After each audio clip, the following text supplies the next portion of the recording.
Hi peaches, it's Shaaba, welcome back to my channel and thank you for clicking on another video. Happy Monday, and if you're a regular peach that brings your little fuzzy butt here to this channel, you'll know that means we're going to take a look at the subreddit AITA. That's right. Why? Because it's a little bit of juicy drama, because we get to expand our own mindsets and help people along the way. What's not to love? I'm excited for today's one, I'm feeling spicy. But before we go fishing, I'd love to talk to you about today's paid promotion with PrideCounseling. For those of you who don't know, maybe I haven't shouted about it enough, I am brown. I'm bi, and I also happen to be in a relationship with someone who is trans. And that hasn't always been the easiest journey, especially in relation to other people and support. And if you may be going through something similar, perhaps you have some questions about your identity and you want to talk to someone about it, then PrideCounseling may be a great resource for you because they provide online therapy specifically for LGBT cuties. I've used them personally myself, which is why I'm such a big advocate. And it's a big relief to me to know from the offset that all of the therapists on PrideCounseling are LGBT plus friendly. All you need to do is answer a few questions about yourself, you match with a therapist, and if for whatever reason you don't like them, because it's really important to have that good chemistry, sometimes it takes a few tries, then you can switch like that. It's free and easy to change. Something else that I love about PrideCounseling is that you can talk to your therapist whenever and wherever you feel comfortable, whether that be via text, chat, phone, video call. It is totally up to you. I personally like a video call. I take it from somewhere that I feel really comfy, like my bed or under a very heavy blanket. And if you're thinking, I've always wanted to try out therapy, but I'm not sure if I can quite afford it, just know that PrideCounseling also have financial aid that you can apply for, because no one should be left out from having good mental health. So if you'd like to find out more or potentially sign up, you can take a look downstairs in the description box and click on the link pridecounseling.com/Shaaba, or you can use this gorgeous little QR code, and either way you'll get 10% off your first month too. Feel free to take a look at that when you're ready. For now, why don't we go fishing for some a-holes? Am I the a-hole for walking out of my birthday dinner when I discovered that my cousin had been invited? Woo! We're starting spicy. This feels like an episode of The Real Housewives of something or other. My cousin, Nancy, bullied me severely during middle and high school. Nancy would call me names in the hallway, start rumours about me, and pressure other girls into not being friends with me. In my sophomore year, I ended up having a mental breakdown at school because of Nancy, and my parents stopped talking to hers for a long time. I still avoid Nancy, and I don't have any kind of relationship with her, as the only apology that she gave me was not sincere. Nancy sounds like she needs to get in the bin. This year, my parents insisted on preparing my birthday dinner. We're getting reservations to one of my favourite restaurants, and for every potential guest, they confirmed with me whether or not I wanted them to attend, and this included Nancy. I told my parents that I didn't want Nancy there. Seeing her brings up a lot of bad feelings and memories for me, plus it was just meant to be a small family dinner with my parents, my sister Grace, and my grandparents. It wouldn't be odd to not invite a cousin anyway. My parents told me that they understood and that they, Grace, and our grandparents would be the only people there. But when I arrived last night, Nancy was sitting at the table between my seat and Grace's. Oh, that's a bit spicy. So not only did they bring Nancy, they actually set up the table so that you were sitting next to the person that you very explicitly said you didn't want to attend. My parents were begging with me with their faces to just sit down, but I looked at Nancy, shook my head at my parents, and then walked out without saying anything else. You know what, babe? Good for you for standing up for yourself. If that's an environment that you didn't want to be in, the fact that your parents were like doing the face, the eyebrow communications are like, just sit down, please, OP. It clearly shows that they're feeling some kind of way and maybe something happened that they were not in control of. But at the same time, some heads up would have been nice. How hard is it to send a text or a phone call or something to be like, just so you know, this thing has happened and Nancy has somehow been invited and is at the table? And if they didn't do that because they were afraid that you would not turn up, why put you through the uncomfortable situation of confusion. I was incredibly upset. I understand why. Because I specifically told them not to invite Nancy, yet they invited her anyway, knowing how miserable she made me. I kept getting phone calls from my parents and Grace, so I shut off my phone for the night. But when I turned it on in the morning, I had many text messages from my parents saying that they were disappointed in me for walking out of my own birthday dinner. Well, I'm disappointed in you, parents, for inviting a bully that literally made you go no contact with your siblings, and that meant that your kid had a breakdown. What were you thinking? They said I made things difficult in front of my grandparents, and I could at least tolerate my cousin since Nancy's dad, my uncle, passed away only a few years ago. With all due respect, that's not your fault. And just because something's happened with that person's parents doesn't excuse that person from being an absolute bully that clearly in some ways still triggers emotional reactions out of you, where you don't want to be spending your birthday, so a very intimate celebration for you, with them. Why is that so hard to see? Even Grace texted me to say that I could have shown some respect to my parents because they waited weeks for those reservations. I could have just called a truce with Nancy for a few hours since nothing had been done at that table. My friends and boyfriend told me that I was within my right because it was meant to be my birthday dinner and they invited someone who I specifically asked them not to, so now I'm conflicted. Am I the a-hole? Ugh, do you know what? If you'd asked me this 6 years ago, when I was still in the mindset of no, we need to keep our parents happy, no, we respect our elders, no, I don't get to stand up for myself and do what I want, then yes, I would have said that you were the arsehole and that you should have just sucked it up. Because who are you allowing yourself to stand up for yourself and have morals and dignity? No, you need to wallow in self-pity and be very uncomfortable because other people's rights matter more than yours do.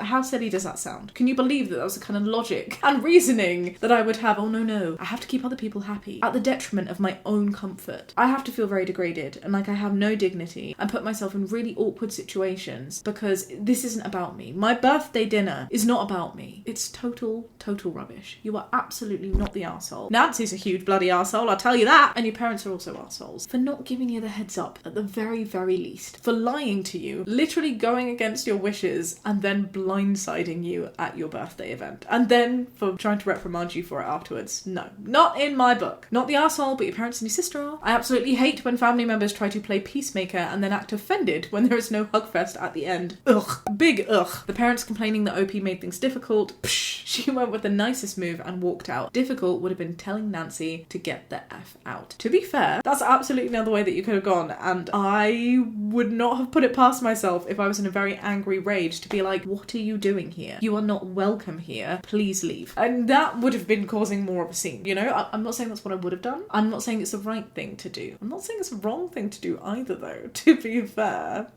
Let's move on. Am I the asshole for wearing jewellery that our mum loved in front of my sister when she can't wear it? Interesting. I'm a 26-year-old woman. I have a sister, a 20-year-old woman. We have the same mum, but different dads. Can relate. When our mum was married to my dad, she wore heirloom jewellery from my dad a lot. If you see photos of her at any formal event, she'd probably be wearing something from that. They were her favourites, but dad got all of them back in the divorce. What is heirloom jewellery? From my understanding, it's like things passed down from people in the generation, so I imagine it's coming from her ex, your dad's, like, family. Heirloom jewellery is pieces with sentimental value, typically passed down through generations. Okay, just clearing that up. Now, I wear them on special occasions. I wore a few pieces during my master's graduation last year, and my mum kept oohing and ahhing over them. She kept going on about how beautiful I looked in them and how she also loved wearing them. My little sister was there as well. I saw her last week and she asked me whether I could lend her some pieces to wear during her graduation. She is in her final year of uni because she felt very left out at my graduation. Ah, interesting. I said I'd ask my dad and he said no. My sister's upset because most of the pieces are in my possession, so she doesn't get why I can't just sneak her a few pieces to wear without my dad knowing. Then I made a comment about how I didn't want to break my dad's trust, which she took as me insulting her relationship with her dad, because my sister and stepfather have a rough relationship, to say the least. She said that if I don't want her feeling this way, I shouldn't wear that stuff in front of her. I feel like the only way that she'll forgive me is if I lent it to her, but now I feel like I wouldn't want to, even if I could. Am I the arsehole? No, my love, you are not the arsehole. Oh dear, your sister's absolutely the arsehole here. It's sad because I can see her sadness and I can see that she is an arsehole with not necessarily terrible intentions. Is that a weird thing to say? Okay, let's rewind a little bit. Initially I was like, why would the sister want to wear the heirloom jewellery? That's so weird. Maybe she doesn't realise that it's heirloom, but if you think about it, what she's seeing, especially because she's talking about your graduation from before and feeling left out, she must have taken a mental note of that and been like, oh, I'd love to feel that way and get that sort of compliment from mum too, you know? And so she's clearly been thinking for a while, oh hey, maybe I could do that, you know? However, it's not yours to give out. You asked your dad, he said no. Your sister, who is not related to said dad, has to understand that the dynamic is a little bit odd. And I can totally see why someone who is in a precarious position with their dad would then have a nerve hit, you know, when you say things. You didn't mean it in that way, and it's clear that you saying that you didn't want to break your dad's trust in that way, it wasn't a dig at her. But sometimes, you know, when we say things or act in certain ways, it's not a reflection on what you've said, but a reflection on how we feel. And I definitely feel like that's something that's happened with the sister here. And I think how she's reacted says a lot more about how she's feeling about her position with her dad, but also within your family structure and feeling left out, than it does about you and what you're supposedly trying to insinuate. I think give it some time and have an honest conversation with her and allow her the space to talk about how she truly feels and explain how you feel. And I really have faith that she will understand. Maybe a great thing to do would be to go out and find some new, really meaningful jewellery that you can both make memories of together to create new heirloom pieces. How cool would that be? To be like, look, this feels a little bit odd because my dad doesn't want that, but why don't we find some gorgeous pieces for you and create these memories that when we have kids, if kids are something that you guys want, can be new heirloom jewelry for them. I think that sounds really cute and like a good way to move forward. Or if your sister really liked that idea of an heirloom coming from above, perhaps there's other jewelry that you have that she can use that is therefore still sentimental and really meaningful. Or perhaps you could ask your mum for something similar. But I definitely don't think that you need to not wear it in front of her, and I think an honest conversation will stop any of those further thoughts from happening. But you are not the asshole, my love. Not the asshole. The jewelry is an heirloom from the dad, not hers. I understand her feeling left out, but you're honouring your dad's wishes. Do you have a non-heirloom jewelry that you can lend her to wear during the graduation service? Oh, I love it when there's also like advice and suggestions given on this forum. I feel like I don't do that enough, and I want to try and remember to do that more. Not the asshole. All else aside, they're not your items to lend out. You shouldn't have to avoid wearing them around her. And you talking about not wanting to break your dad's trust has nothing to do with her relationship with her dad. Both true points. Though I do question whether they're your items or not. Like, if they've been given to you by your dad, you were very kind to ask, but are they yours? In which case you could still technically argue that you could do it. And you said that you didn't want to. This is an unnecessary digression. But one of those things that will keep me up and having conversations about it for hours. So let's just move on before that happens. Not the arsehole, and I'm not sure why your sister would be interested in wearing any of it, considering its history with your father, someone that she's not related to. I hear you, person on Reddit. However, I'm also hearing that your sister doesn't actually care about where it comes from. What she put great meaning to, which is actually really cute, is that gorgeous family bonding moment of the oohing and eyeing at your graduation from your mum. She just wants to be in with your little girly gang, and so I feel like if you can create some new memories and items that she can cherish in that way, that could be a really fun and exciting way to increase your jewelry collection. Alright, do we have time for one more? I think we do. Quickly. Am I the a-hole for insinuating my grandmother would be a bad mother? My grandma's a very traditional and conservative person. She doesn't believe in things like mental health. Maybe she needs to take a look at PrideCounseling. My sister's been suffering from some mental health issues. She's getting treated, but it's a work in progress, and there are some instances where she behaves problematically. Yesterday, after one such incident, I was sitting next to my grandma, and she suddenly started talking about my sister and said, if I was your sister's mother, I wouldn't have given her so much freedom. I wouldn't have allowed her to do much until she got better. She can get better by herself if she really wants to. Oh, granny! It's a bad take, babe. I replied, thankfully, you're not her mother. Whoop, and walked away. Since then, many people in my family, especially my dad, are pretty angry about it and want me to apologise. They claim that grandma is really hurt by this and that I should respect my elders. Why are we just talking about this? I'm refusing to do so because I don't believe I said anything wrong. Am I the arsehole here? What's happening here is a generational divide, right? It's a kid who's like, no, I shun your generational trauma. I shun your stupid, archaic ways. I shun your rejection of mental health that is absolutely real. And I find it rude and disrespectful that you, Gran, are trying to say that somebody who, statistically speaking, and just in all honesty, is probably working really hard to feel good and to overcome mental struggles, which can be very difficult to overcome. And you're just sitting there, Grandma, on that person's progress. Not only just on them, but on their parents, saying that they're in the wrong, and you are just calling out that bullcrap. I mean, I get it. I get it. Nobody's sitting there going, Grandma, you really hurt me. Nobody's sitting there going, Grandma, you really hurt my mum and my sister with your comments. How rude are you? No, they're just thinking that because of age, you're the one that needs to sit there and shut up and be silent. And that's just not how it works nowadays. So, no, my love, I don't think you're the asshole. I definitely think your delivery could have been kinder.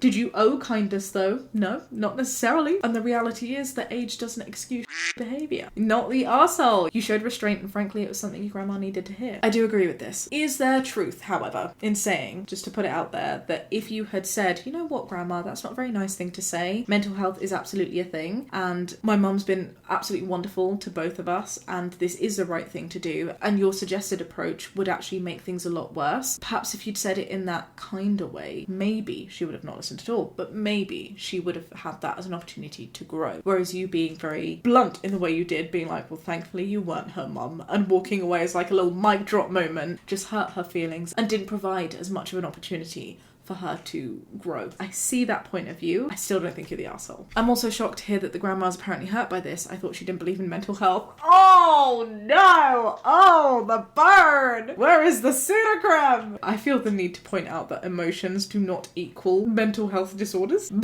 But I appreciate this comment. Grandma's a hypocrite. Her feelings matter, but the sisters don't. Grandma can go swivel on a cactus. I've never heard that before. OP was very mild in their retort, and I would be digging my heels in about the apology. The whole respect your elders thing is rubbish. If someone behaves like an ass, they should be called out on it, regardless of age. Well, there you go. I think that's a very strong and important message to end today's episode of Am I the A-hole? If you enjoyed this video, my love, give it a thumbs up. Subscribe if you'd like to see more. Remember that Pride Counseling is there for you. You can take a look downstairs in the description box, and I'll see you next time with another video. Be kind and have a great day. Bye.